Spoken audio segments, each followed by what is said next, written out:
भारत के प्रधानमंत्री की नरेंद्र मोदी को अब तक के सबसे ज्यादा दिनों तक प्रधानमंत्री बने रहने के उपलक्ष्य में देश भर में जगह जगह उनके उत्तम स्वास्थ्य दीर्घायु के लिए बीजेपी और उसके नेता जगह जगह मंदिरों में पूजा अर्चना कर रहे हैं। इसी कड़ी में दिल्ली के रोहिणी स्थित सेक्टर 25 में इस्कॉन मंदिर में आज दिल्ली सरकार के कैबिनेट मंत्री रविंद्र इंद्राज ने भी आम लोगों के साथ भाजपा कार्यकर्ता भी शामिल रहे और वहां पर नरेंद्र मोदी के लिए उनकी दीर्घायु, उत्तम स्वास्थ्य और उत्तम भविष्य के लिए यहां पर पूजा अर्चना कर महाआरती की गई। इस दौरान कैबिनेट मंत्री रविंद्र इंद्राज भगवान श्री कृष्ण के भजनों पर भक्तों के बीच नाचते गाते नजर आए और उन्होंने यहाँ पर लोगों के साथ पूजा अर्चना की।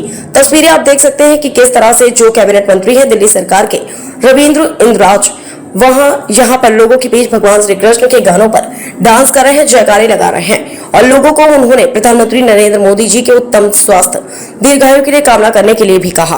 उनका कहना है कि नरेंद्र मोदी अभी तक जितने भी प्रधानमंत्री हैं उनमें उनका सबसे ज्यादा दिनों का कार्यकाल हो चुका है।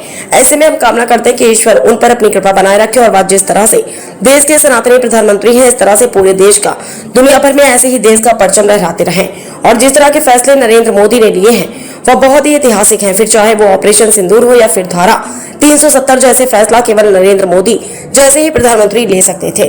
कैबिनेट मंत्री रविंद्र राज ने बढ़ती महंगाई को लेकर कहा कि जिस तरह से विश्व में कई देशों के बीच इस वक्त युद्ध चल रहा है, ऐसे में थोड़ी महंगाई बढ़ना लाजमी है, लेकिन फिर भी अगर आप देखेंगे तो पूरे विश्व में सबसे कम महंगाई दर आज भी हमारे देश में ही है। दिल्ली से भारत भूषण, समाचार 24।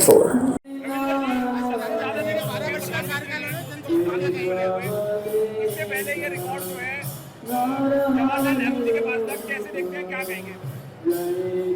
बात रिकॉर्ड की नहीं है। वैसे तो आदरणीय देश के यशस्वी प्रधानमंत्री नरेंद्र भाई मोदी देश के प्रथम ऐसे व्यक्ति जिनका शासनकाल सबसे लंबे समय का रहा।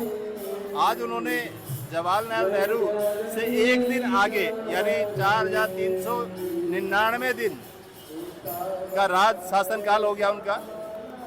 और मैं इस शासनकाल को वंचितों, गरीबों, दलितों के प्रति जो उनका समर्पण था, जो उनके लिए उन्होंने कहा, आदरणीय दीनदयाल जी की जो अंत्योदय की भावना उन्होंने प्रमाणिक रूप से बाबा साहब भीमराव अम्बेडकर जी का भारत जैसा होना चाहिए था, जैसा उनकी मानसिकता, जैसा इस देश के शहीदों ने समर्पण भाव से इस देश के प्रति अपनी शहादत दी, उन सबको नमन करते हुए देश के श्री प्रधानमंत्री ने सबसे लंबा शासनकाल पूरा किया है। और ये पूरे भारतवर्ष के लिए गर्व की बात है, जहां विश्व देश के श्री प्रधानमंत्री को सबसे शक्तिशाली प्रधानमंत्री मानता है, वैसे ही सेवा के रूप में भी सबसे अच्छा शासनकाल किसी का रहा है तो देश के श्री प्रधानमंत्री नरेंद्र भाई मोदी का रहा है, जहां उन्होंने दलितों के लिए और खासतौर पर मैं कहना चाहूँगा बाबा साहब भीमराव अंबेडकर जी के लिए पंचतीर्थ बनाकर जो दलित समुदाय के पर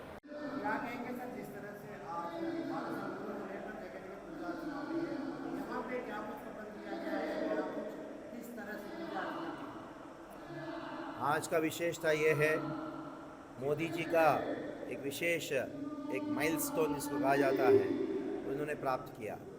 वो क्या है? पूरा भारत के इतिहास में सबसे लंबे दौर पे चलने वाले प्रधानमंत्री के रूप में।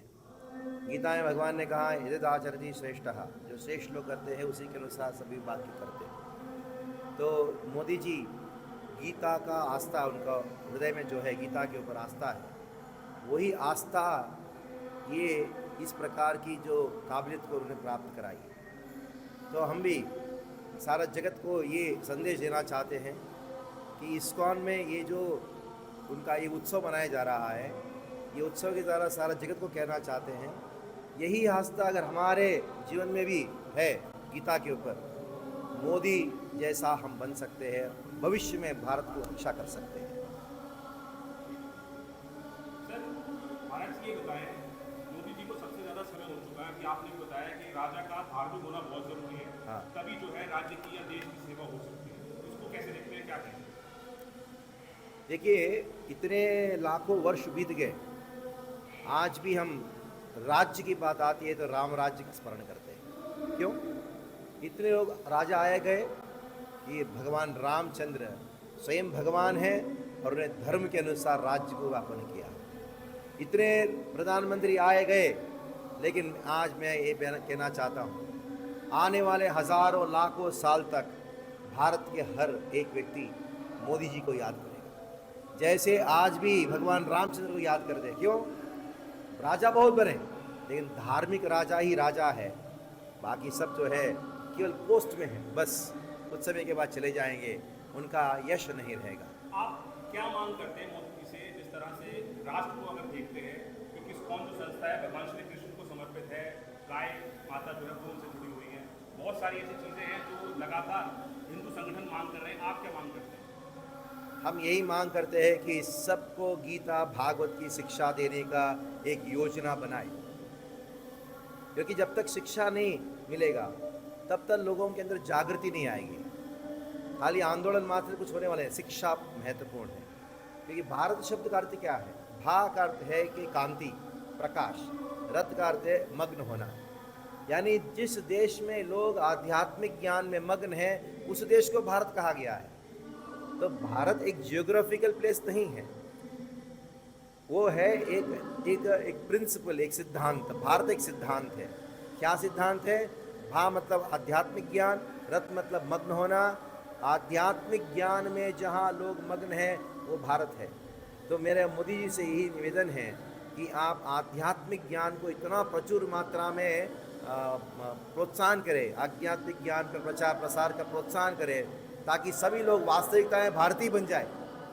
सभी मानते हैं भगवत गीता सभी के लिए, चाहे छोटे हो चाहे बड़े हो, तो क्या आप ऐसे में मांग करेंगे कि भगवत गीता को छोटे बच्चों के यानी पाठ्यक्रम में भी, स्कूल के पाठ्यक्रम में शामिल किया जाना चाहिए? होना चाहिए।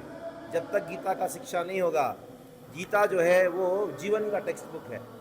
जैसे कोई बच्चा मैथमेटिक्स टेक्स्ट बुक पढ़ेगा, मैथमेटिक्स में पास होगा। साइंस टेक्स्ट बुक पढ़ेगा तो साइंस में पास होगा। सोशल स्टडीज़ टेक्स्ट बुक पढ़ेगा, सोशल स्टडीज़ में पास होगा। जीवन में पास होना है तो कौन सा टेक्स्ट बुक पढ़ेगा? जीवन का टेक्स्ट बुक है भगवत गीता।